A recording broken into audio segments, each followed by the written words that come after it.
For USCFootball.com, I'm Keely Eure here with Shotgun Spratling for instant analysis of USC's 82-68 win over Oregon in the Sweet 16.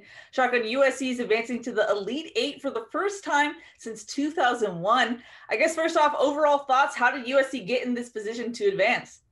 Playing great team basketball. You're seeing everyone contribute in the postseason. Isaiah White has a monster game tonight to help USC beat the Ducks. They knock off a familiar foe. They show their Pac-12 superiority, I guess. Now 3 Pac-12 teams in the Elite Eight. First time that's happened in 20 years. I guess USC just has to go for that to happen. There's a lot of similarities between this USC team, that 2001 team, and it continues them making the Elite Eight. First time, Andy Enfield says only the second trip in 60 years. It is at least only the second time since the NCAA expanded to 32 teams in 1975. USC does have one Final Four appearance in 1954. They need to win one more game to match that. So we'll see if that's in the cards for them in the future. But they just played masterful basketball. They're playing great defense. They're shooting the ball really well. They're playing their best basketball and playing up to their potential at the exact right moment. And you're seeing the results, happen from that in this NCAA tournament. Now, at the start, it seemed like USC was a little timid, a little hesitant, but a guy stepped up for the Trojans, Isaiah White. He ended up being the guy in the press conference, tied a career high at USC. Shotgun, you specifically asked him about the impact he has on this team. Yeah, definitely. He's a guy that brings energy. He does that every single game. This game, though, everyone around him seemed like everybody was a little bit Sweet 16 jitters. A week of lead up to this game, kind of will give that to you. A little bit of anxiousness, a couple of air balls early in the game. But Isaiah White kind of settled them down. It actually looked like Oregon could have taken a better advantage. USC starts 0 for 4 from the field. They have a chance. Kind of was a role reversal from the first game when USC held them scoreless without a field goal for the first 8 minutes of the game. It was the first 3 or 4 for USC in this game. They couldn't score, but Isaiah White, he brings the energy. He comes up with loose balls. He does all those things. And I asked him about it. He said, I feel the team feeds off my energy, so I make sure I come out of the gate with that energy, that heart. And that was a word he used, and that's an important word. That's one that, I think he has a key impact in that category for USC is the heart category. And he said, hopefully it makes everybody else comfortable and we just kind of get into our flow. And that's exactly what happened this game.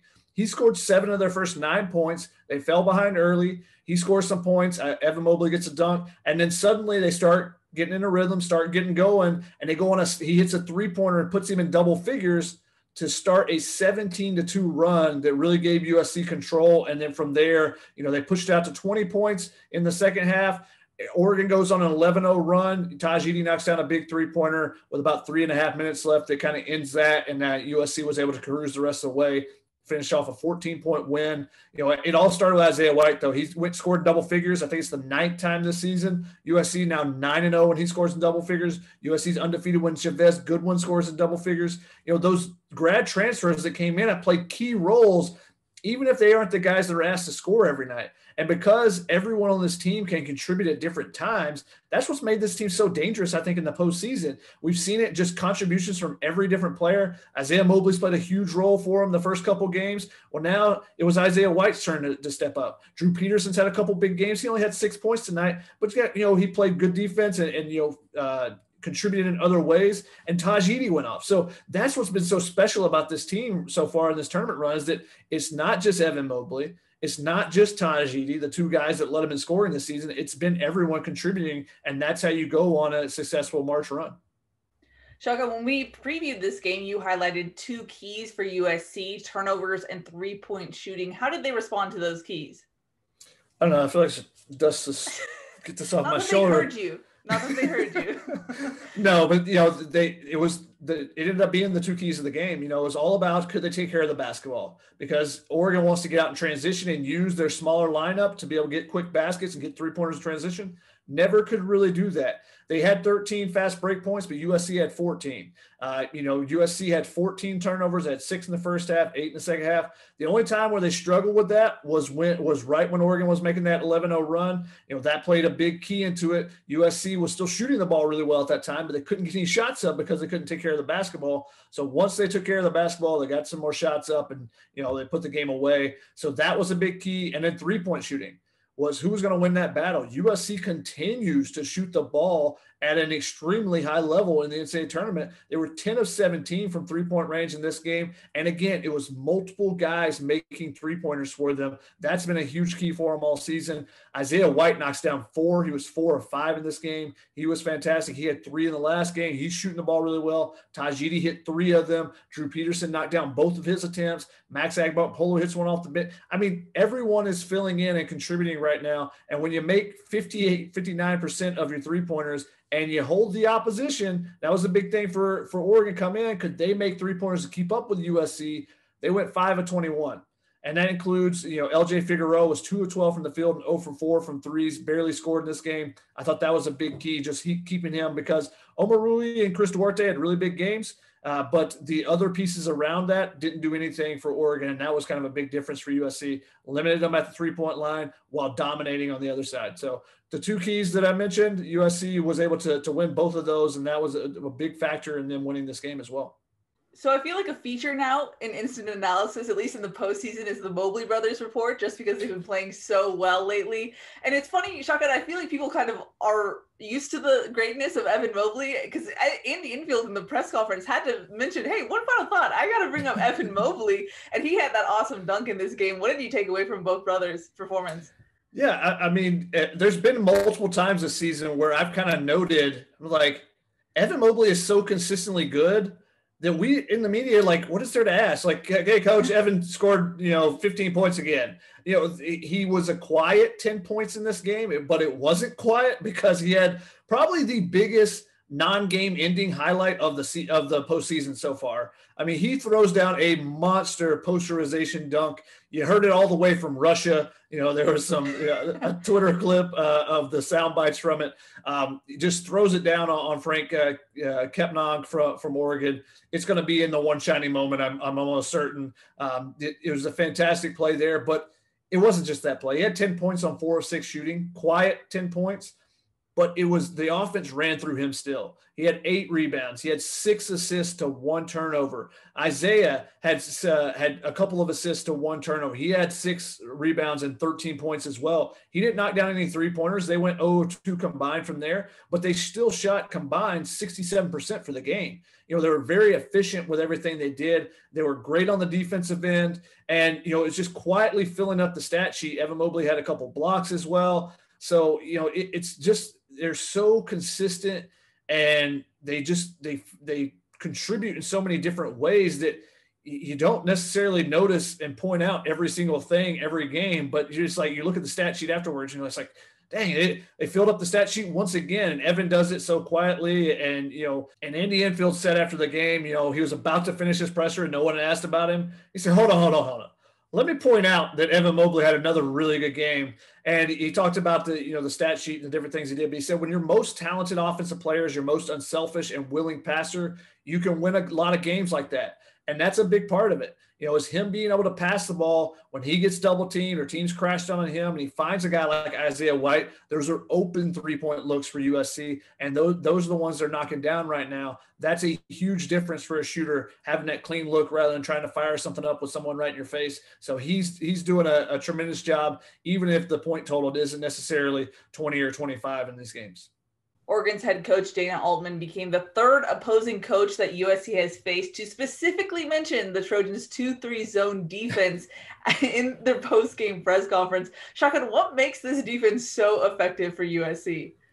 I mean, they're just everywhere. I talked to Drew Peterson for the Heard on the Sidelines podcast this past week, and he said one of the opponents they had played had basically mentioned, said that, like, it's sideline to sideline. They're so long, it just feels like they're taking up the entire court with their defense, and they're flying around with so much energy right now, and they're athletic. So, a guy like Evan Mobley can get outside and help with the three-pointers rather than having a 7-footer down low that's, a bigger plotting guy that can't necessarily help out, and you give up some open looks. No, they're all over the place all the time. They're helping each other out. They're communicating really well. Not something that they really used during the regular season. Andy Enfield mentioned, he said, we probably played 90% man, but the teams they played have used smaller lineups against them and tried to take advantage of that because they know they can't match up with USC's size. But so they went to the zone, and it's just been everywhere. And teams are really struggling to shoot from outside, and that's a big thing because that's the same thing with Kansas. That's the same thing with Drake. Same thing with Oregon in this game. They all need to hit the 3-point shot to be able to beat USC, and none of them have been able to because USC is contesting so many shots. And I know that they haven't used it a ton. It's looked fantastic, but you got to give a lot of credit. Probably you haven't specifically been told, but Jason Hart obviously played it at Syracuse where the 2-3 zone is used so efficiently. So I'm sure that he has his hands in this. He's the one teaching them that 2-3 zone. And so you got to give a lot of credit to the assistant coaches. They've decided to make the switches. They've used some man. They've switched to zone when they needed to. They've been very fluid with their defenses, and their defenses are really causing a lot of havoc right now. And that's a big thing for them because, they moved up. During the postseason, they were like number 13 in the nation in field goal percentage defense. After at the end of the Pac-12 season, a couple teams have been able to shoot a little bit better. They're up to number 4 coming into the Sweet 16. And, Oregon shot a little bit better than Kansas and Drake did. They held them under 30%. Oregon shot 37%, I believe, but there's still tremendous defense for them overall. And, when you hold a team like Oregon who just scored 90-something points against Iowa to 68, that tells you the type of defense that USC is playing. Well, if you want to put your defense to the test, I believe you should go up against maybe USC's next opponent. I know we're going to preview this, Shotgun, but what are you expecting for USC Gonzaga? Seems like an interesting matchup for sure. I mean, it's strength against strength here. You're going to have, the number 1 scoring offense in the nation. Gonzaga scores over 92 points a game. That's crazy in the college game in 40 minutes. They shoot the ball. They're the best shooting team in the country. They shoot over, I think it's something like 56, 58% for the season. USC, like I just talked about, number 4 coming into tonight's game in field goal percentage defense. I think Ken Pom has them as the number 1 2-point percentage offense, the number 1 2-point percentage defense of all time. I've got to look up and do some research on that one. Just saw the tweet on it, but it should be a fantastic matchup, just strength versus strength there. Gonzaga obviously has offensive weapons all over the place.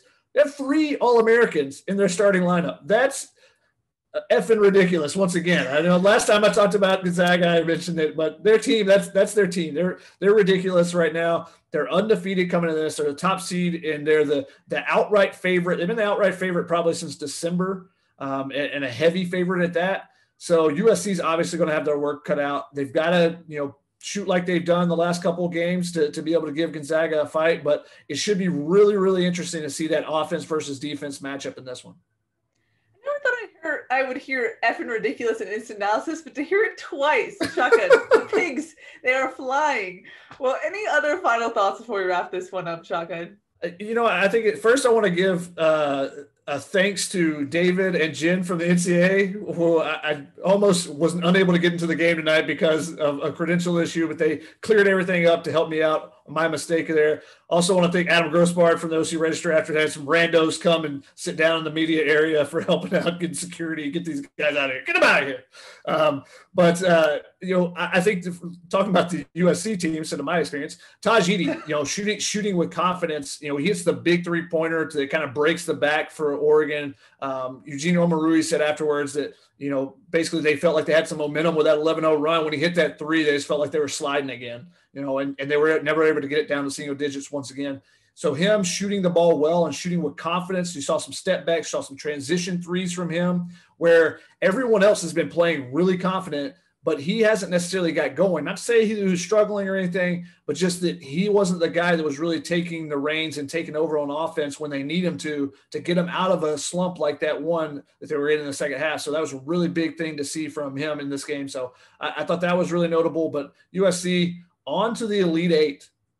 First time in 20 years, second time in at least, since 1975. So congratulations to the Trojans for this run. Now they've, you would say they've put in a ton of work already in this NCAA tournament run, but now they've got a ton of work ahead of them looking at Gonzaga in 2 days.